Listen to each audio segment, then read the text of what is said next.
First, briefly describe the character you play in the film and in what ways are you similar and different from the character that you play? The character that I play, Valentina, is a woman of wisdom and age. She's learned a lot living in that ghetto area. She was married to Doc, who used to own the candy store where the Jets hung out. She's now taken over, and she is his widow. She has a great relationship with Tony, our young leading man, and Stella Elgort, and takes care of him. She mothers him. And she has apparently invited him to live downstairs in the basement where all the Coke bottles are and all the prescription drugs and stuff like that. That's part of her. She has enormous dignity, and I said wisdom, and she's very, very different from Anita, folks. This is not Anita. This is a woman who sees a lot and thinks a lot. And I actually get to sing the most beautiful song in the world in it somewhere, which was a big surprise to me and thrilled me to pieces. I cried when I saw that in the script. My favorite song. Please talk about some of the specific things you contributed as an executive producer on the film.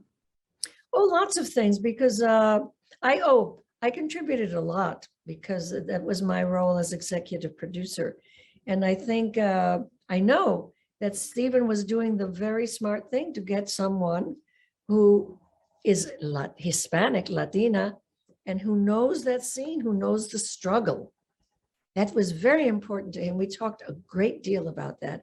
And in fact, he was so touched by it that he asked me to tell the kids, both gangs, the actors, what it was like being I hadn't done my documentary at that time. So I told them, I talked a lot about that. And I had a say in the tempo of America, which I thought was being conducted too fast. And even though the dancers said, well, we can do it, I said, you can do it this fast, but you'll be a little bit sloppy because it's too fast. And they said, oh yeah. So there were things like that, all kinds of stuff constantly. And I danced with them just for the hell of it. It's a miracle I didn't break a knee or something. What was the experience like for you seeing Ariana DeBose portray Anita, the character you won your Oscar for 60 years ago? It was so strange to see Ariana DeBose playing Anita, the role that really got me an Oscar and a Golden Globe. And I had to put her at her ease. She was apparently extremely nervous to meet me, and she hid herself among all the kids. And I said, okay, because I knew her name by then. I said, where is Ariana? And everybody pointed, said, there she is. She was really hiding. And I said, we have to have lunch together. This was the very first day I attended rehearsals, and I was in New York for wardrobe fittings. So it was just the very first day. And I tried to put her at her ease. And I really didn't want to tell her how to play that part. What I said was, you have to play your Anita. That's your obligation, nothing else. And then they gave her a little hint of something that I didn't do that I wish I had in acting terms. And I said, this is a little gift for you. You can use it or not. That's up to you. And she did. It was an acting thing. And I don't want to say the scene because then everybody will be looking for that. That would be unfair to her. And last question, was there anything about the experience of making this film that surprised you or was different than you expected it to be? What a good question. What surprised me and what did I not expect? Let me put it this way. When I first saw the movie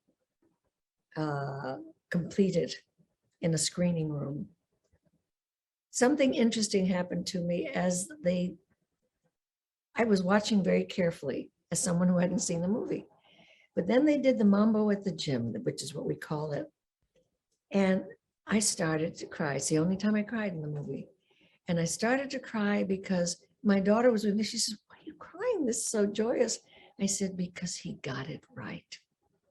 Stephen got it right.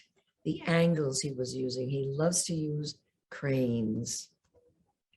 And I said, he just knew what was needed for that scene. And that told me everything I needed to know about how the film was going to go. It was sheer bliss. Oh, sheer bliss. With him in the on the floor with his little viewfinder and a little stub of a cigar that he never smoked. And what do you think of this shot, Rita? And I say, oh, Stephen, that's gorgeous. He was like a child. And as he says, he continues to say, he's never enjoyed anything quite as much in terms of joy and joyfulness as this film. And he didn't want it to be over either, because when I asked him to let me have as a gift the clapper, I said, can I do the clapper for the very, very, very last scene? And he said, yes. And we went 14 takes, and I was doing the clapper, take 2, take 3, take 4, and running out of the scene. And now he tells me yesterday that was on purpose because he didn't want it to be over. And because I was enjoying doing that so much.